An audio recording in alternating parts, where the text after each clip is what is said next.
Hey there, welcome. I'm Baghai, Chief Clinical Operations Officer at Guide Anesthesia. I am also a practicing CRNA, and I've been working as a 1099 provider since 2009. So when I say I've been where you are, I mean that literally.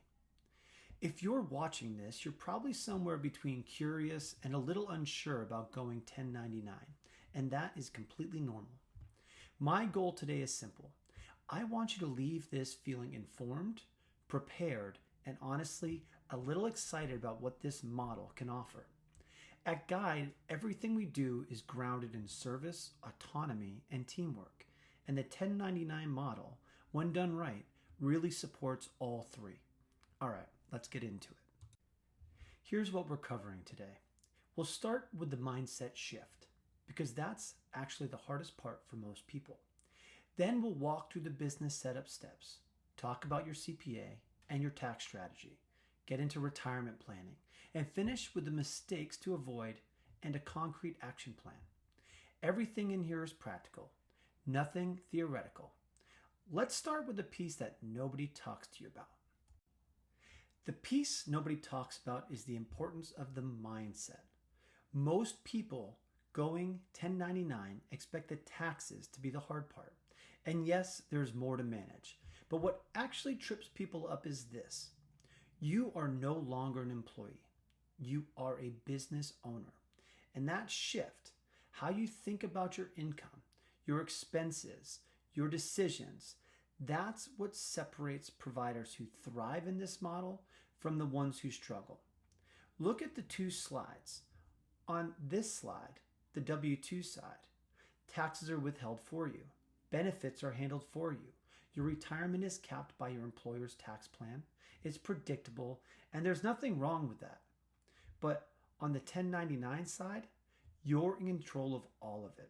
You pay your own taxes quarterly, you arrange your own benefits, and your retirement potential, which we'll get into a little later, is significantly higher than anything any employer plan offers. More complexity, yes, but also significantly more upside. The providers who go into this with the right mindset, who treat it like a business from day one, those are the ones who come out ahead. All right, let's get practical. Setting up your business is actually very straightforward, and most providers can get this done in under 2 weeks with very little amount of time each day. First, choose a business name. You can be a little creative if you want. Just keep it professional. And before you commit, check that that name is available through your state's Secretary of State website. Next, form your LLC. You can do this yourself. No attorney or CPA is necessary, and it's usually pretty inexpensive. The process is very manageable. You got through anesthesia training, you can do this. Then, get your EIN through the IRS website. It's free and takes about 10 minutes. And finally, open a dedicated business checking account, and ideally a business credit card tied to that account. Every dollar in and every business expense out should run through there. Mixing personal and business finances is one of the fastest ways to create problems, especially at tax time. If you get these 4 things in place before your first payment hits, then you're starting the right way from day one. This slide I feel very strongly about. Your CPA is the most important financial hire you will make as a 1099 provider. Not a tax preparer. A CPA who specializes in high-income healthcare providers and actually understands how we work. A great CPA isn't just filing your return in April. They're meeting with you throughout the year, advising you on S-Corp election timing, helping you understand what you can deduct and how to document it, and making sure your quarterly payments are dialed in. That proactive relationship is where the real value is. For bookkeeping, you need a system from day one. There are solid options at every price point. QuickBooks, Xero, and Wave Accounting are all good options. Wave is particularly easy to get started with and very affordable. Clean books aren't just nice to have. They're essential at tax time.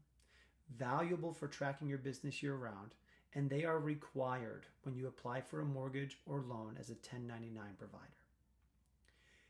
If you don't already have a CPA, Guide partners with Capital Accounting. They specialize in anesthesia providers and offer a discount to our primary team members. I want this quote to sit for a second because Joe has been in this space for a long time, and he's right. The providers who do well in the 1099 model aren't necessarily the ones who earn the most money. They're the ones who manage what they earn intentionally.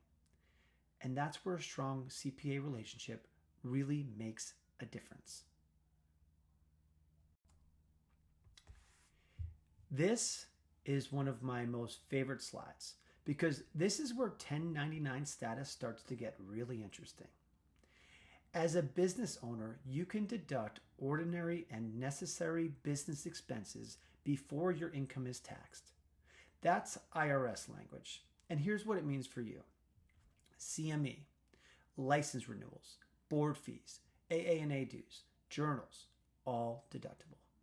Your vehicle for business use, your cell phone, your internet, your computer, your home office, deductible.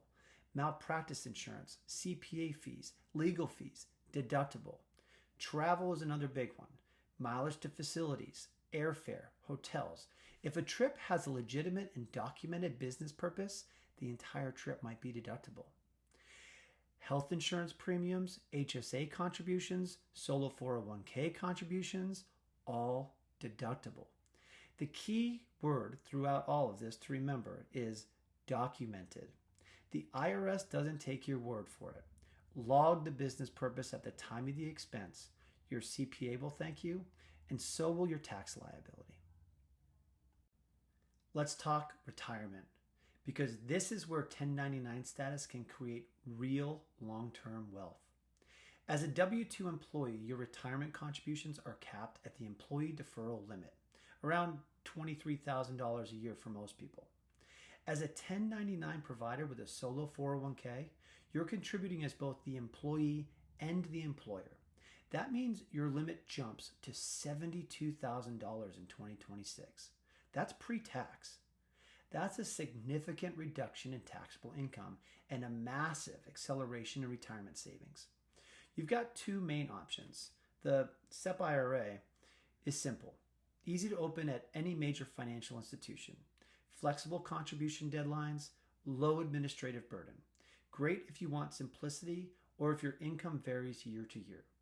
The Solo 401k has higher limits, a Roth option, and importantly, there are no income limits on the Roth 401k the way there are on a Roth IRA, and more flexibility overall. That's the right choice for most high earners, but it does require your LLC and payroll to be in place first. And I'll say this part clearly. These are the two most common options, but they're not the only ones. Talk to your CPA and a licensed financial advisor about what fits for your specific situation. Before we get to the mistakes and your action plan, I want to make sure you know four important numbers. 15.3%, that's your self-employment tax. 12.4% for Social Security, 2.9% for Medicare. That applies to your first $176,000 in net earnings.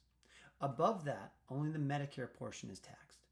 It sounds like a lot, and that's why the S-Corp election matters so much as your income grows. $72,000. That's your solo 401k contribution limit for 2026. Know that number, use it. 30 to 40%. Set that aside from every payment you receive. With smart tax planning, your actual tax liability will likely end up significantly lower than that. But start conservative, build the habit. And four times a year, April, June, September, and January, your quarterly estimated tax payments are due. Miss those, and the IRS will charge you penalties even if you pay everything in full at filing. Put those dates in your calendar today. And know these numbers. They're not scary once you understand them. They're just the rules of the game. Let's talk about what not to do. because these are real mistakes I've seen other providers make, and every single one of them is avoidable. Number one, mixing personal and business finances. I already said it, I'll say it again. Separate accounts from day one, no exceptions. It creates a mess you do not want to untangle at tax time. Number two, skipping quarterly tax payments. The IRS doesn't care that you forgot. Penalties and interest will apply even if you write a check for the full balance in April. Set up those payments early. Number three, no documentation on deductions. A bank statement is not enough. Log the business purpose when the expense happens. Takes 30 seconds and could save you thousands. Number four, waiting too long to get a CPA.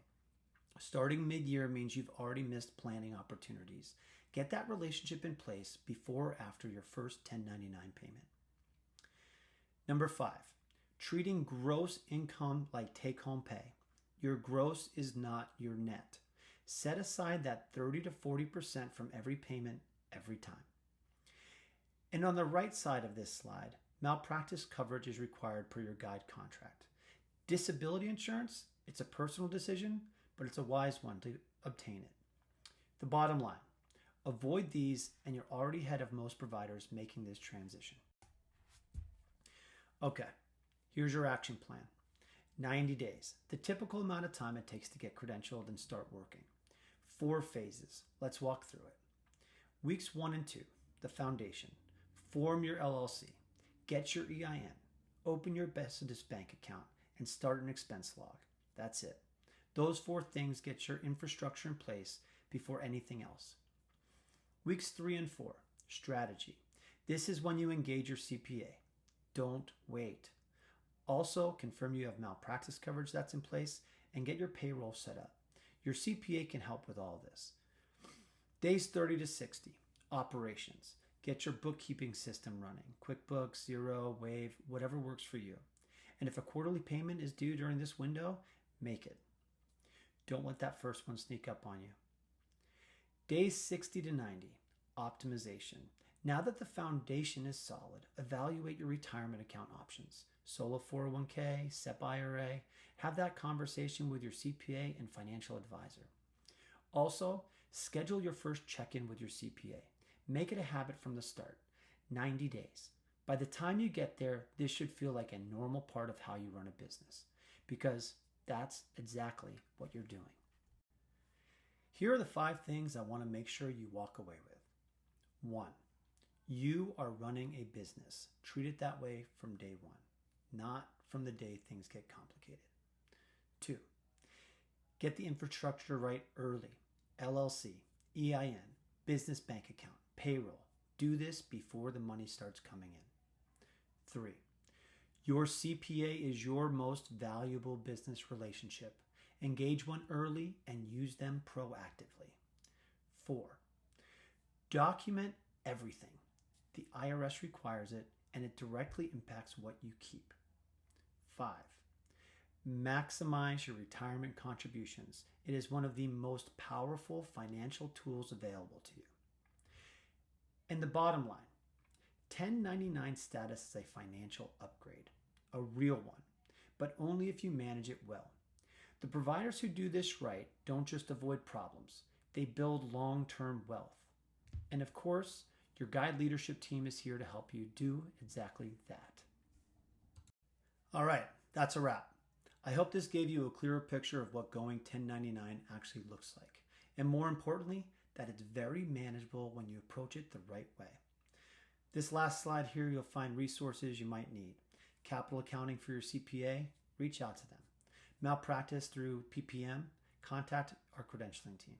And if you're wondering if you might have options for group health insurance, reach out to our HR department and check availability in your state.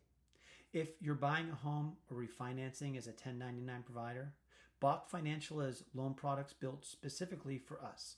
Edward Lopez is your contact there. And as always, your guide leadership team is a phone call or email away. Don't navigate this alone. We've all been through it and we're here to help. Good luck, and you've got this.